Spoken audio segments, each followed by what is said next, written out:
Assalamualaikum Bang Ihsanuddin Nursi. Waalaikumsalam warahmatullahi wabarakatuh. Bagaimana Bang, ini kalau bola offset ini rame lah dibicarakan kemarin macam Singapura sama Indonesia. Tapi kalau pejabat offset ini banyak yang offset ini. Apakah janji Pak Presiden offset pula ketika barang-barang sumber daya alam akan di-stop? Begitu katanya. Tapi nampaknya 7 penguasa batu bara ini garuk-garuk kepala. Sebenarnya kisah apa yang sedang terjadi nih Bang? Kisah dari statement-statement awal tahun yang melanjutkan tahun lalu ini. Silakan Bang. Bismillahirrahmanirrahim. Kalau soal batu bara kan memang menghadapi global climate change. Jadi COP20 kemarin itu memang menargetkan penurunan emisi karbon antara lain dengan pengurangan batu bara. Salah satunya, sehingga temperatur diharapkan segera menurun. Kalau soal batu bara dan itu dampak dari pemahaman COP20 kayak itu. Terjadi pergeseran ke penggunaan energi renewable, energi baru terbarukan. Artinya orang mulai diminta, seluruh dunia diminta untuk menggeser penggunaan energi fosil ke energi baru terbarukan.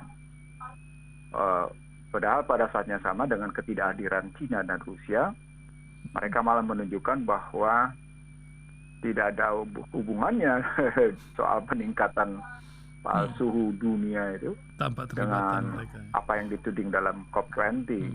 Itu bahkan riset ratusan tahun gitu yang dilakukan oleh Rusia. Karena itu dalam COP20 di G20 juga mereka tidak terlampau eager, terpancing untuk masuk ke situ, walaupun Cina memang ikut. Tapi intinya adalah kalau kita lihat dari ini ada seperti ditulis oleh Naomi Klein dalam Shock Doctrine dan dalam tulisan yang lain juga di dua bukunya, dia menceritakan selalu tentang bagaimana doktrin Barat itu sesungguhnya dibaliknya adalah kepentingan Barat itu sendiri. Gitu. Nah, ketika direspon oleh Joko Widodo sendiri dengan model begitu, muncul pertanyaan sebenarnya kajian Indonesia tentang global climate change secara regional, internasional, dan kemudian aplikasi secara nasional gimana? Misalnya per kabupaten atau katakan per provinsi menghasilkan pemanasan global kayak apa gitu, kan nggak bisa disamaratakan. Makanya ketika dulu zaman Rahmat Witoelar menjadi Menteri Lingkungan Hidup, ketika Indonesia diminta menargetkan penurunan sekian persen, saya lupa angkanya, untuk emisi karbon itu, terkejut orang karena target itu ketinggian gitu. Di tengah nggak ada data. Itu pernah saya sampaikan ke media gitu. Nah itu uring-uringannya pengusaha batu bara. Sementara di dalam negeri juga kan dengan kondisi oversupply pada PLN kan elektrifikasinya sudah mendekati 100%. Sehingga tidak mungkin lagi untuk bicara pembangkit, kemudian pembangkit. Dan paling tidak mereka harus mengekspor batu baranya. Nah kalau ekspor kan berhadapan dengan ketentuan tadi. Ini ya.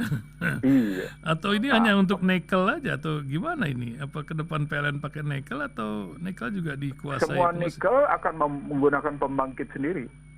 Gitu. Semua nikel. Misalnya nikel yang dimiliki oleh Freeport, yang dibangun di Gresik, yang katanya tidak memberdayakan orang Papua. Karena nikelnya dibangun di Gresik. Itu juga bangun power plant sendiri. Karena itu pernah terdengar nggak ketika Papa minta saham itu kan? Dulu yang rekamannya beredar itu di mana-mana. Iya, rekam. Itu kan bicara juga soal power plant, pembangkit listrik. Jadi hampir rata-rata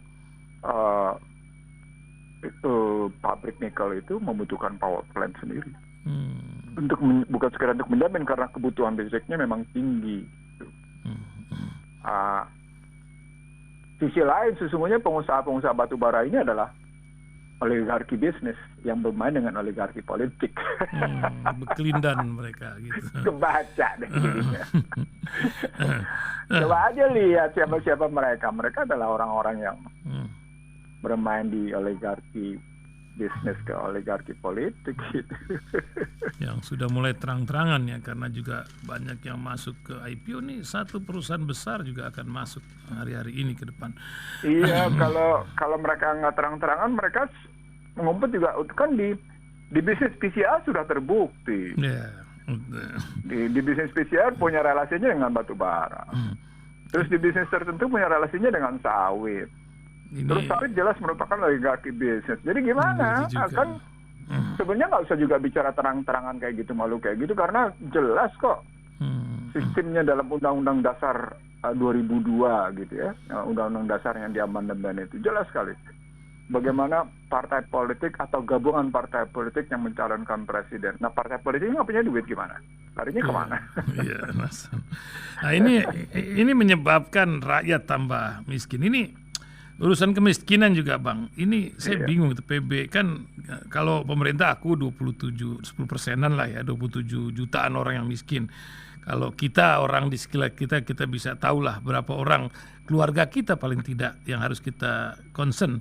Tapi data PB1 ini 96,8 juta jiwa. Ini kan untuk orang miskin ini cukup besar kan sebenarnya, Bang. Yang benar itu macam mana sih orang miskin di sekitar Indonesia ini ada berapa gitu? Apa cara ngitung atau bagaimana data lagi nih, Bang? Kita pernah diskusi tentang sulitnya mencari data yang bisa diverifikasi dan divalidasi secara statistik ya. Iya. Dan kalau saya bicara di Radio Silaturahim atau di Radio TV bersama, itu sudah berkali-kali tentang kesulitan memverifikasi dan memvalidasi data. Ada sebuah, nih saya cerita aja duluan. Saya tidak sebut siapa disertasinya siapa, tapi kebetulan dia menggunakan modal berpikir saya untuk menjadi disertasi tentang symbolic torture atau kekerasan simbolik. Tapi kekerasan simboliknya tidak sekedar pada kata-kata, tapi pada data angka. Ini menarik. Salah satu temuannya adalah ketika BPS mengumumkan tentang jumlah penduduk, tapi Menteri Kesehatan untuk bicara tentang COVID, tentang vaksin, dia tidak menggunakan data BPS, dia menggunakannya data KPU. Kenapa? Karena dia bilang kapok dia menggunakan data BPS. Ini kan lembaga resmi. Begitu juga soal angka kemiskinan yang pernah dimasalahkan oleh apakah data bansos di Kemensos itu bisa dipercaya? Kan disebut datanya fiktif penerima bansos. Nah lalu KPK juga menentukan data fiktif, gimana tuh? Nah maka dipersoalkanlah soal data dasar. Di situ kemudian data sebagai dasar kebijakan publik, data sebagai dasar pengambilan kebijakan, itu menjadi bentuk pembenaran atas kebijakan, dan bentuk pembenaran itu adalah kekerasan simbolik berbasis data. Kan data merupakan rujukan untuk membangun perencanaan kan? Nah itu relasinya. Lalu muncullah dalam sebuah aturan-aturan karena kemiskinan kita mencapai 26,9 juta karena tingkat Gini rasio kita 3,84, maka diperlukan kegiatan begini. Padahal kemungkinan besar jumlahnya lebih tinggi gitu. Baik kemiskinan maupun ketimpangannya atau Gini rasionya. Tapi untuk mencerminkan punya cerita yang bagus, angkanya diturunin gitu. Dampaknya bukan sekedar APBN yang terbatas untuk mengatasi kemiskinan dan ketimpangan. Sudahlah memang APBN-nya APBN neoliberal gitu, karena harus menerapkan disiplin fiskal. Sisi lain juga kebijakannya salah, tapi kesalahannya ganda gitu. Ganda kan kesalahannya. Maka APBN tidak akan pernah tercapai dalam rangka memenuhi mandat konstitusi. Datanya salah, alokasinya salah. Gitu. Itu kalau diambil dari tadi sampai ada kan memang kembali beredar, wah terjadi penurunan kemiskinan atau Iya. terjadi peningkatan Gini rasio. Ini pakai data LPS, jumlah orang yang punya duit 5 miliar ke atas meningkat, tapi jumlah yang punya duit 100 juta ke bawah secara nominal juga meningkat, tapi rekeningnya, jumlah pemilik rekeningnya meningkat. Itu kan bisa dikonfirmasi antara pengeluaran sama penerimaan. Itu kan saya biasa merepresentasikan seperti itu gitu. Jadi Gini rasio kita adu dengan data LPS dalam rangka dana pihak ketiga, dana simpanan di bank umum gitu. Bisa kita lihat dalam rangka komparasi gitu. Mana yang bisa kita percaya ya antara dua belah pihak. Dari sanalah angka-angka yang dimunculkan oleh pemerintah Republik Indonesia itu acap kali tidak dipercaya oleh luar. Jadi bukan hanya tidak percaya oleh kalangan domestik, tapi kemudian kita tidak punya angka lain, tidak punya alternatif lain. Muncullah para pembuat jajak pendapat. Oh, itu pendengung lah kata orang. Muncul juga buzzer pendengung. Makanya disebutnya pendengung buzzer. Tapi juga ada influencer yang kerjanya mempengaruhi gitu. Dan itu kemudian juga dibiayai oleh negara. Jadi gimana? Dibiayai oleh pemerintah tepatnya. Jadi artinya memang benar juga tulisan saya hari ini menerima 2 kiriman menarik dari tulisan Great Valley tentang represifnya Joko Widodo di eranya sendiri gitu, dan membangun politik yang berbasis dinasti, kronis kapitalisme gitu. Saya tadinya mau kirim ke Iksan Tali tulisan itu. Kalau mau boleh saya kirim karena kajiannya menarik gitu dan menjadi pembicaraan strategis di kalangan pihak tertentu.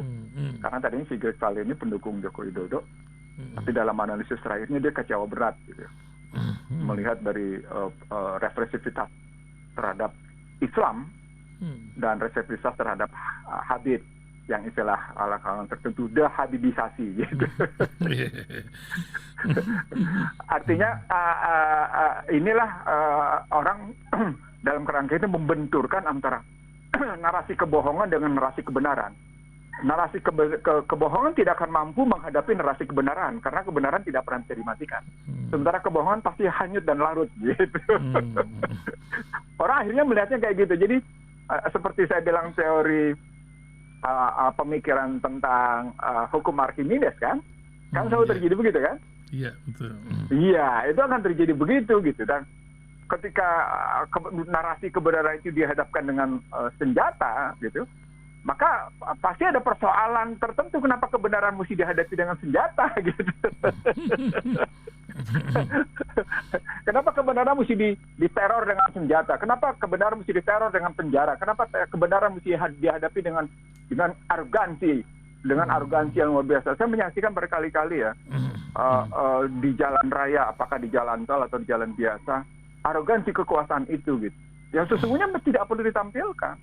Kalau Anda memang merasa Anda cuma sekedar pesuruh dari pemilik kedaulatan rakyat, Anda mesti tidak boleh atas nama kepentingan jabatan. Kepentingan jabatan apa? Anda sudah selesai melakukan pekerjaan hanya untuk pulang terburu-buru. Orang lari di jalan tol cuma 10-20 km, Anda bisa kecepatan ngambil di bahu jalan yang kecepatan 60 sampai 80. Itu kan dahsyat kan? Dahsyat itu, luar biasa.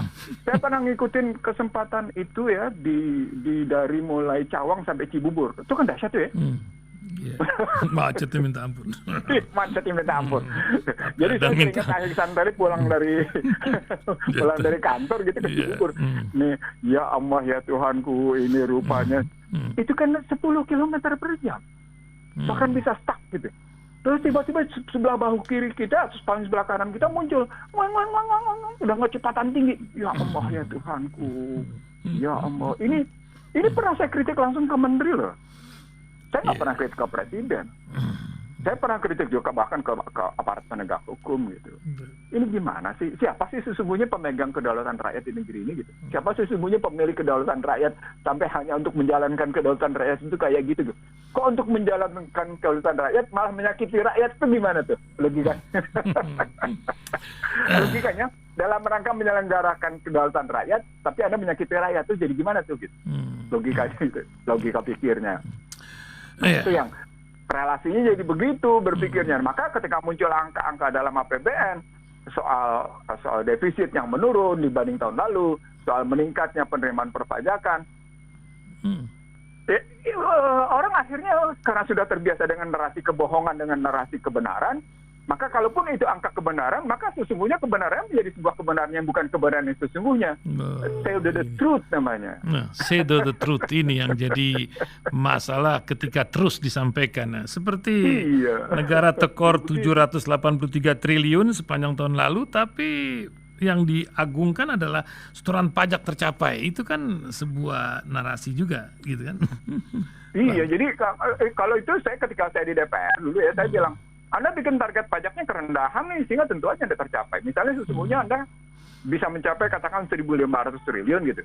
Tapi diturunin jangan segitu, bikin aja 1.220 sehingga nanti walaupun potensi kita 1.500 bisa kita capai supaya kelihatan nanti punya potensi pajak bagus, jadi bikin 1.220 triliun gitu. Itu pernah saya omongin, dan bahkan ketika orang ribut-ribut soal Sri Mulyani bilang angka capaian pajak tercapai gitu ya, saya bukan hal baru. Itu cara permainan kebijakan di penerimaan begitu. Nanti di acara penerimaan di pembiayaan juga begitu untuk menunjukkan kan namanya serapan tinggi. Padahal serapannya tidak berguna, bukan tidak berguna deh. Kalau tidak berguna salah. Utilitiesnya gitu ya, budget utilitiesnya gitu ya, itu tidak optimal gitu. Jadi kalau saya gunakan bahasa ekonomi nih, utilities budgetnya itu tidak optimal. Itu kan gimana? Di sisi lain Anda mesti menghabiskan anggaran, padahal habis anggaran nggak ada. Itu makanya nggak usah heran antara November Desember itu hotel penuh. Oh, karena ada ya. Pertemuan itu, laporan itu, semuanya bikin pertemuan di hotel. Itu dalam rangka menghabiskan serapan anggaran. Padahal bukan dalam awal-awal rangka Natal tahun baru, bukan. Itu mulai dari Oktober, November, Desember, 3 bulan tuh berturut-turut gitu.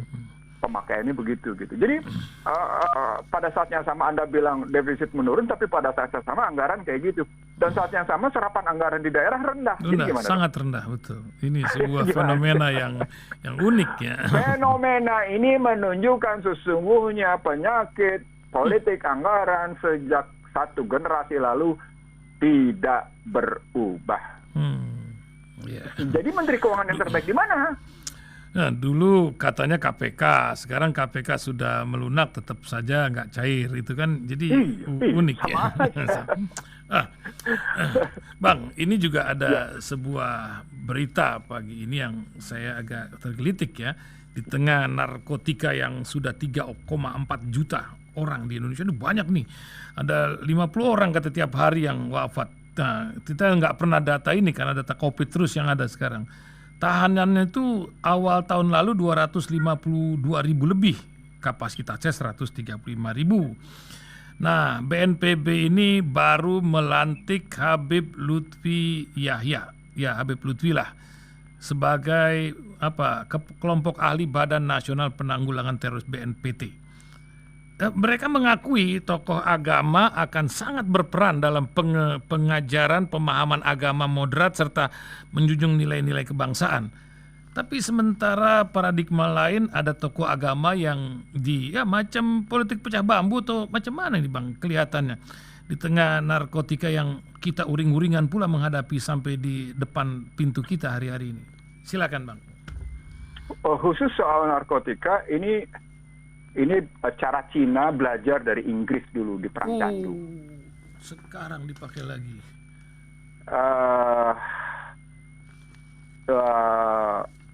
Cina itu punya dendam mendalam terhadap Perang Candu. Dan dia sekarang makanya ketika digantung di sana kalau yang pakai katanya. Bikin iya, jadi kalau dilihat dari model sekarang, maka sesungguhnya itu dipakai sebagai strategi untuk menyerang pihak-pihak tertentu.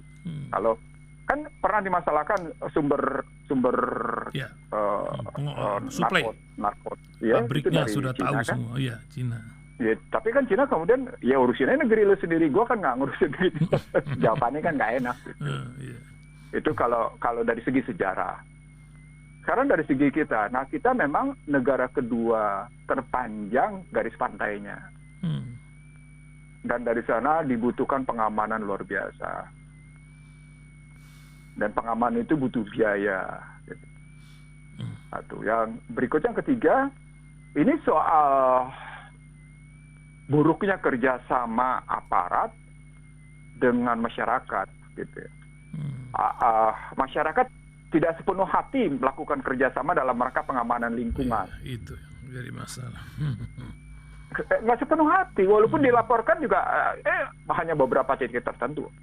Kita biasa menemukan misalnya di Pantai Indah Kapuk, rumah bagus dijadikan posko untuk produksi ekstraksi, atau kemudian kita lihat di kawasan Tangerang gitu, atau kita lihat di kawasan tertentu gitu. Kenapa mesti mereka menjadi produsen ekstraksi? Itu kan sesungguhnya pengamanan lingkungan yang jelek. Kenapa pengamanan lingkungan jelek? Itu menunjukkan bahwa sesungguhnya kerjasama sosial itu rendah. Kenapa kerjasama sosial rendah? Karena sesungguhnya memang, nah ini yang orang tidak lihat, sudah terjadi social distrust yang selalu saya sebut dalam buku Bangsa Terbelah. Jadi kalau kita ambil social distrust itu yang terus-menerus menguat, aplikasi di lapangannya adalah kerjasama sosial yang rendah. Kegotong royongan itu hanya kegotongan royong yang sifatnya materialisme, bukan kegotongan royongan yang sifatnya immaterialisme.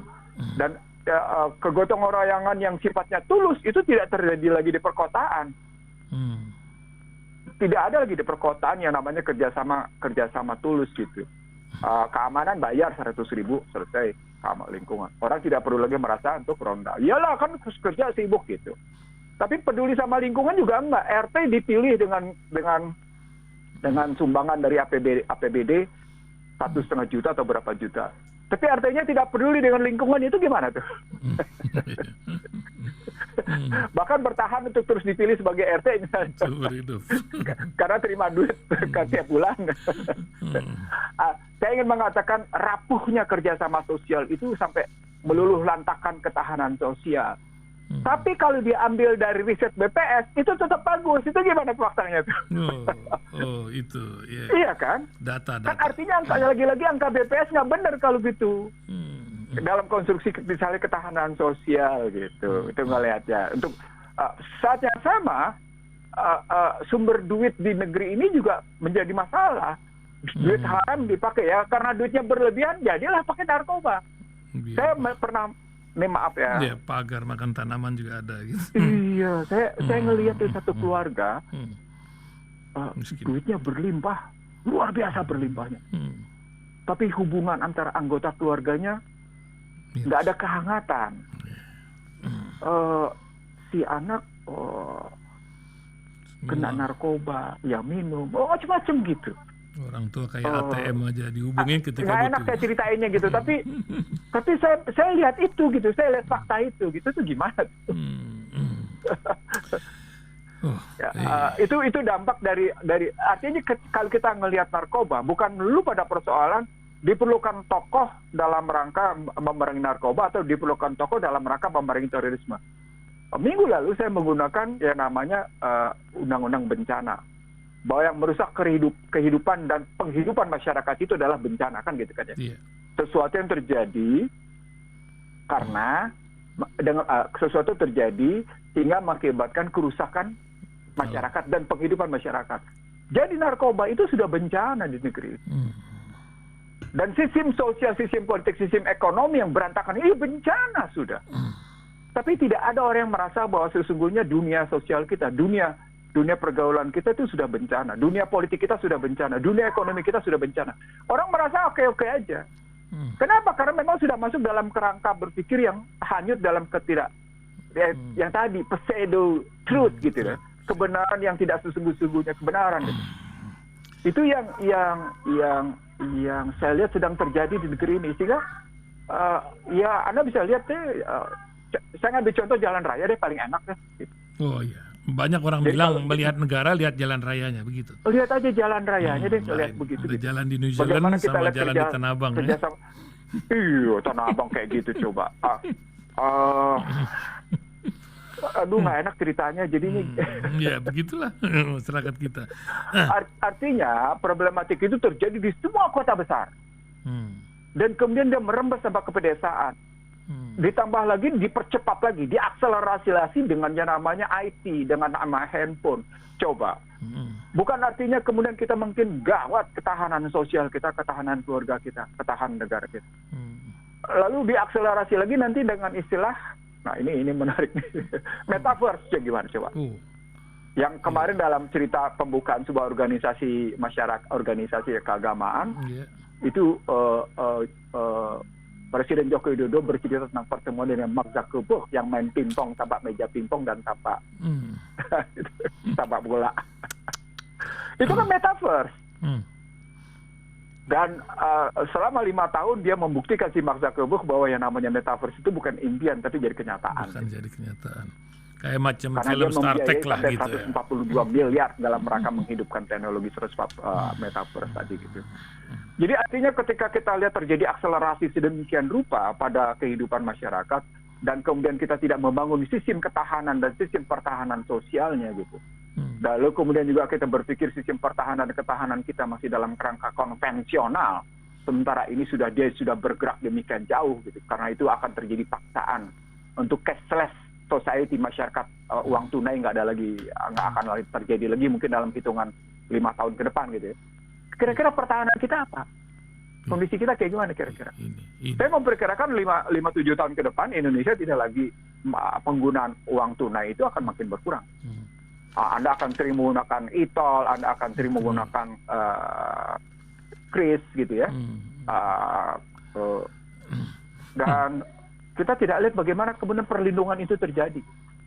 Perlindungan pada masyarakat, amanat konstitusinya tetap perlindungan pada segenap tumpah darah bangsa. Dan diharapkan terjadi pencerdasan dari pemerintah terhadap masyarakat dalam menghadapi situasi sosial kayak gini. Ini saya bercerita tentang tantangan ke depan yang, karena ini tahun baru ya, tantangan ke depan yang saya nggak ngelihat antisipasinya dengan baik gitu. Saya nggak ngelihat itu. Ini kan ke depan kita berarti sudah sedemikian rupa. 2022 dianggap COVID selesai.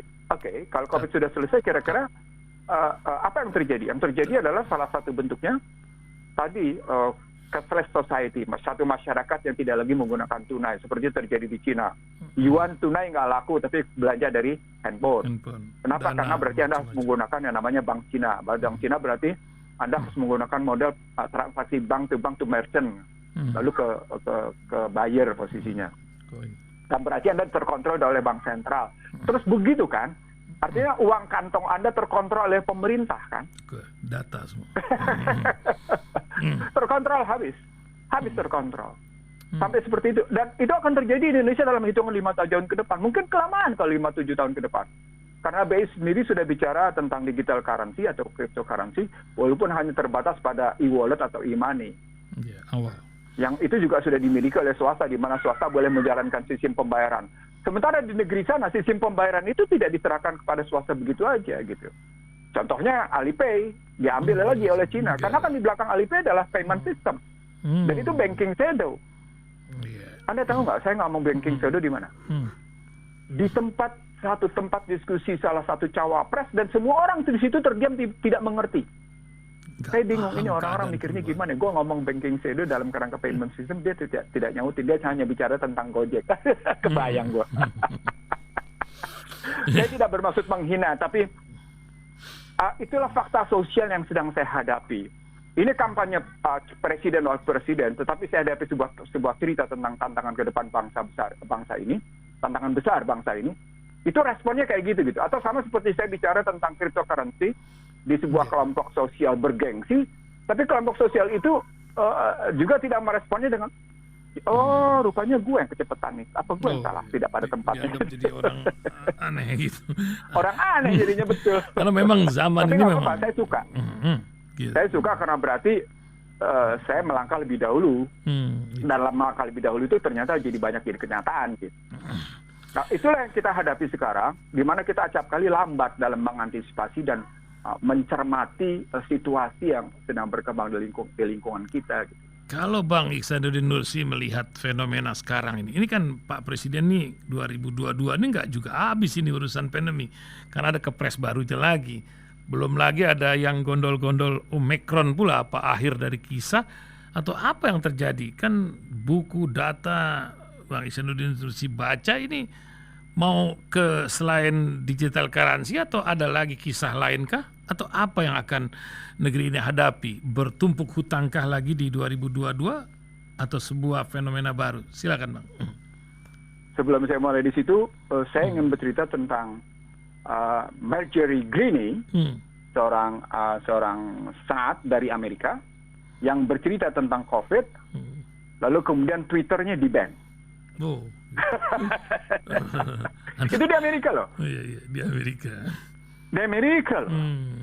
Kita nggak terkejut kalau Presiden Donald Trump itu kayak gitu, karena Donald Trump dengan timnya agak beda ya menghadapi COVID dan vaksin gitu ya. Tapi ternyata itu dilakukan lagi sekarang terhadap Marjorie Greene yang bersikap berbeda terhadap COVID dan vaksin, sehingga disebut sebagai Twitter menyatakan disebabkan melakukan tindakan penyebar misinformasi tentang COVID dan lain. Wah, itu Amerika kayak gitu coba. Apa artinya? Penguasa teknologi itu menentukan Anda boleh terlibat atau tidak. Atau kalau pakai bahasa politiknya, Anda boleh menjadi warga net tertentu kalau Anda tunduk pada aturan mereka atau tunduk pada kemauan mereka, tunduk pada aturan mereka. Sepanjang Anda tidak tunduk nggak boleh. Itu yang pernah saya bilang Republik Facebook. Republik Twitter. Sepanjang Anda tidak melakukan apa sesuai dengan ketentuan mereka, dengan kepentingan mereka, ya silakan. Tapi kalau bertentangan sama kepentingan mereka, ya Anda akan terkena gitu. Nah, ketika masuk ke dalam kajian bagaimana Omikron berkembang, itu kalau di dunia luar sana, belasan negara sudah melakukan protes dan itu yang turun ke jalan bukan ratus orang, ribuan orang. Jadi saya kebetulan ya saya ngikutin gitu ya. Saya ada di satu kelompok itu gitu ya.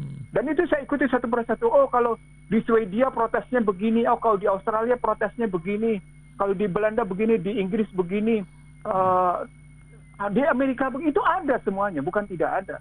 Cuman Indonesia yang sunyi senyap soal misalnya vaksinisasi terhadap anak-anak, protes terhadap yang namanya bagaimana lockdown, bagaimana orang mesti tetap mengedapnya disebut dengan PPKM itu gitu. Kalau di luar sana sudah protes terbuka dan gerakan anti vaksin itu meluas karena mereka sadar akan dekabal, istilah saya. Mereka sadar betul tentang peranan dekabal, dan kalau itu sudah sampai ribuan orang, sampai mereka demonya malam hari dengan membawa obor semacam lilin kayak gitu, itu kan luar biasa.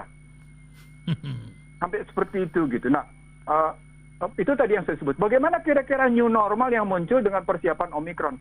Omikron sesungguhnya tidak, menurut saya, bagian dari rekayasa mereka untuk membangun tetap peer industrial. Lalu, ini di sini menariknya, muncullah cerita, hari ini ngomongnya begini, besok ngomongnya begini, besok ngomongnya begini. Itu dikutip tuh pendapatan si Tedros Gabriel itu si ketua Badan Kesehatan Organisasi Dunia. Sama dikutip tuh pendapat Anthony Fauci gitu ya, yang tidak pernah konsisten. Jadi bahan ejekan, menjadi bahan olok-olok secara akademik, dan kemudian mereka menarik relasi dengan industri farmasi. Kenapa industri farmasi tertentu belanja medianya tinggi sekali, sampai dikutip tuh habis yang dibongkar. Oh, belanjanya saya nggak usah sebut mereknya, karena nanti ada orang yang terkena gitu ya. Merek tertentu belanja medianya tahun ini sekian, belanja media sosialnya sekian, belanja ininya sekian, itu disebut. Begitu juga misalnya tentang seorang tokoh yang menjadi salah satu penentu dalam dunia IT misalnya, nggak usah disebut juga namanya. Itu juga besar-besaran lewat organisasi filantropinya gitu, lewat yayasannya, besar-besaran belanja medianya. Lalu kalau mereka merasa tidak perlu belanja media, kenapa mereka mesti berkampanye soal sesuatu yang mereka paksakan gitu? Jadi ada pertanyaan-pertanyaan yang sesungguhnya muncul dari penolakan-penolakan itu di mana-mana. Misalnya kalau di Indonesia yang tidak menjadi pemberitaan, misalnya tentang kematian anak yang divaksin yang usianya 6 sampai dengan 11 tahun. Lalu ketika dikaji datanya dalam relasi dengan industri kesehatan, dengan kalangan ahli kedokteran kesehatan, datanya tidak bisa diverifikasi, divalidasi misalnya. Contohnya begitu. Kemarin ada seorang anak yang terkena vaksin, meninggal misalnya. Ini apa yang terjadi? Lalu kita tidak pernah mendapat, kalau di Amerika bahkan tentang Freedom Information Act, Free Information Act, Undang-Undang tentang Kebebasan Informasi, itu ditanyakan tentang sebab-sebab kematian misalnya di 2021. kami mohon Anda membuka data tentang sebab-sebab kematian di tahun 2021 serta tahun 2020 untuk menunjuk seberapa jauh tingkat kebenaran kematian karena COVID. Itu dibuka dan ternyata benar gitu. Datanya. Kita urusan kematian KPU aja nggak kelar-kelar sampai sekarang. Iya, tidak pernah terjawab gitu. Jadi artinya begini, kalau kita bilang ini ada upaya terus-menerus untuk membangun apa yang disebut dengan new normal dalam rekayasa mereka.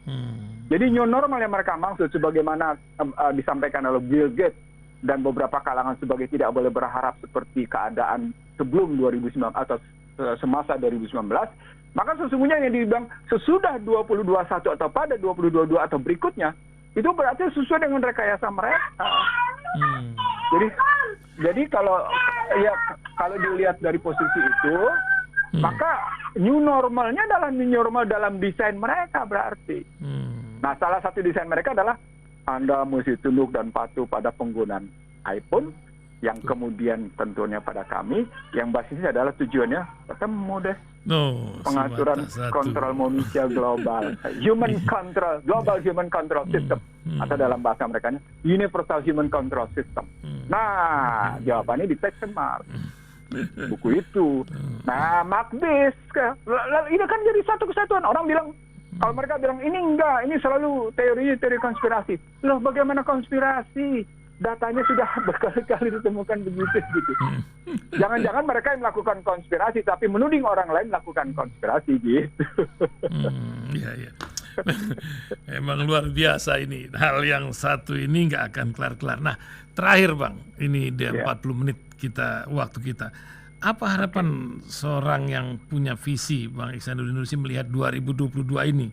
Banyak orang dengan pontang-panting melewati tahun ini, tapi belum melihat apa akan terjadi di 2022. Yang pasti tahun politik makin ramai. Banyak gubernur akhir, 100 lebih bupati dan lain-lain berakhir, masa PLT dan lain-lain. Gimana Bang melihat 2022 ini, Bang?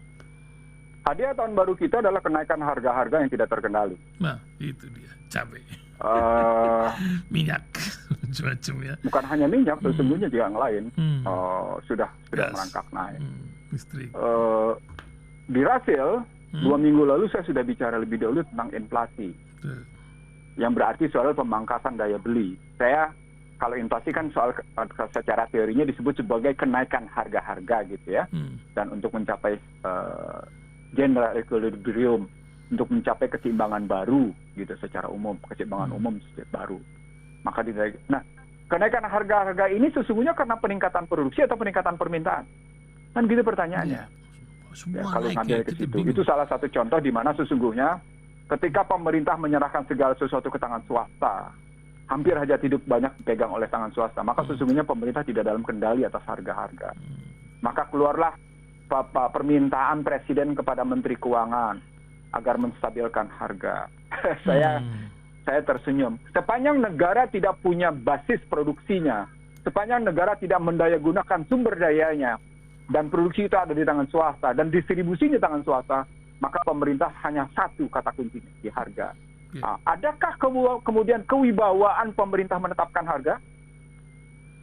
Muncul. Kalau gitu kita perankan Bulog. Bulognya punya utang 10 triliun. Pemerintah punya utang 10 triliun pada pemerintah. Gimana jawabnya? Gua sudah pusing-pusing ngadepin utangnya. Gudang kepenuhan dijejelin terus. Ada vicious circle kalau pakai bahasa mereka. Ada lingkaran setan. Yang sesungguhnya dibikin sendiri gitu. Lingkaran setan dibikin sendiri. Jadi ini yang akan kita hadapi makin kencang ketika kemudian tudingan Great Value sebagai pembangunan dinasti dan pembangunan kekuatan kelompok tertentu itu muncul di 2022. Ya kan Anda akan pasti memilih PRT lingkaran Anda dong. Anda akan memilih pelaksana tugas gitu ya, pelaksana tugas jabatan gubernur, jabatan bupati, jabatan wali kota di 2022 ini karena ditunda nanti ke pemilu 2024, ya pasti lingkaran sendiri tuh. Pasti ukuran sendiri. Sama seperti ketika Cahyokumolo menyatakan kalau terpapar radikalisme, terpapar teroris nggak bisa naik eselon 1. Itu kan karena dalam mereka memilih lingkaran sendiri gitu.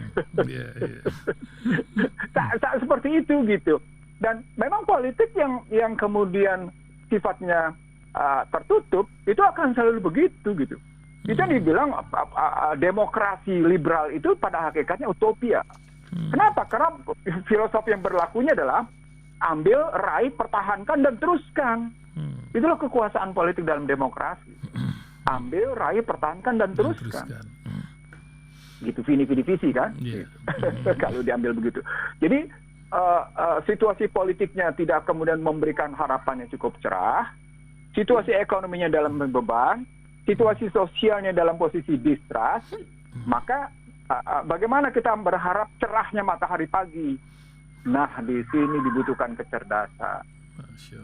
Ketika terjadi apa yang disebut dengan kriminalisasi ulama sebagaimana tudingan Greg Saleh gitu ya, atau tudingan deislamisasi yang melanggar hak asasi manusia sebagaimana tudingan Greg Saleh itu ya, maka ada posisi yang disebut dengan ahistoris di negeri ini. Saya ngomongnya ahistoris, kira-kira paham nggak ya? Paham ya? Maksudnya lupa bangsa ini didirikan oleh siapa lah begitu. Masyarakat diajak untuk meninggalkan dan menenggalkan basis sejarah negeri ini. Gitu. Literasi putus gitu. Literasi putus. Jadi literasi putus, narasinya diputerbalikan, diksinya kemudian melakukan tindakan-tindakan yang sesungguhnya saya Pancasila, saya Bhinneka Tunggal. Ya tindakannya tidak seperti itu gitu. Nah ini yang perlu diatasi oleh semua pihak. Tuntutannya adalah tuntutan bagaimana kita menegakkan amanah konstitusi dengan seoptimal-optimalnya. Ini bahasa saya sejak saya dulu kritik Soeharto, kritik Habibie, kritik Abdurrahman Wahid, kritik Mega dan seterusnya hingga hari ini. Yuk kita pegang yuk sumpah jabatan, kita tegakkan amanah konstitusi setinggi-tingginya. Sesuai konstitusi. Karena Anda mengambil sumpah jabatan. Ketika saya dulu di Senturi juga saya bilang kayak gitu. Saya menjadi salah satu saksi ahli dan kemudian saya menjadi saksi ahli di pengadilan KPK tentang Budi Mulya gitu ya. Saya bilang nggak bisa, ini soal sumpah jabatan kok. Saya nggak ngambil lain-lain, data-datanya menunjukin. Jadi balik lagi kalau kita ngambil sumpah jabatan dalam perspektif amanah konstitusi, saya hendak mengatakan bahwa yang namanya rakyat adalah pemilik kedaulatan rakyat yang diserahkan kepada amanah penyelenggara kehidupan masyarakat. Yang mestinya penyelenggara kehidupan negara itu disesuaikan dengan pemberi amanah si pemilik kedaulatan rakyat. Sehingga terjadi yang namanya hukum penawaran permintaan dalam konstruksi menjalankan kehidupan berbangsa bernegara berbasis pada bobot kehidupan kedaulatan rakyat itu gitu. Itu harapannya ada di situ. Harapannya kita bisa sadar sama-sama sadar bahwa tidak mungkin Anda menanggalkan dan meninggalkan hal-hal seperti itu. Soal Habib Lutfi menjadi penasehat di badan BNPT misalnya, Badan Penanggulangan Teroris, terjemahkan dulu deh terorismenya dengan baik gitu. Terjemahkannya yang relasi dengan bencana. Kira-kira Habib Lutfi akan bicara dengan siapa untuk tidak menjadi munculnya teror gitu. Yang pada saat yang sama kemudian ulama-ulama lainnya dianggap seperti itu, dan orang dihadapi dengan senjata, dengan ancaman macam-macam gitu ya. Saya ingin mengatakan begini, yuk kita masih punya, ini baru tanggal 4. Kita masih punya kesempatan merenung di minggu pertama ini. Yuk kita merenung. Kalau pakai bahasa sederhananya, yuk muhasabah diri. Yuk muhasabah bangsa ini gitu. Orang sudah bilang, mari kita taubatan nasuha sebelum terjadi bencana sosial, bencana politik yang lebih besar. Gitu. Saya tidak berharap ada bencana politik, saya tidak berharap ada bencana sosial. Tapi yang terus terang kalau soal kenaikan harga-harga pasti tidak bisa terkendali. Kenapa?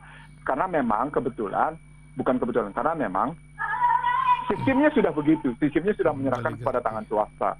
Negara hanya punya satu kunci di harga, tetapi di harga pun negara tidak lagi punya kemampuan optimal. Jadi kalau kita bilang yuk kita muhasabah diri, berarti muhasabahnya bukan sekedar pada muhasabah tindakan, bukan sekedar pada muhasabah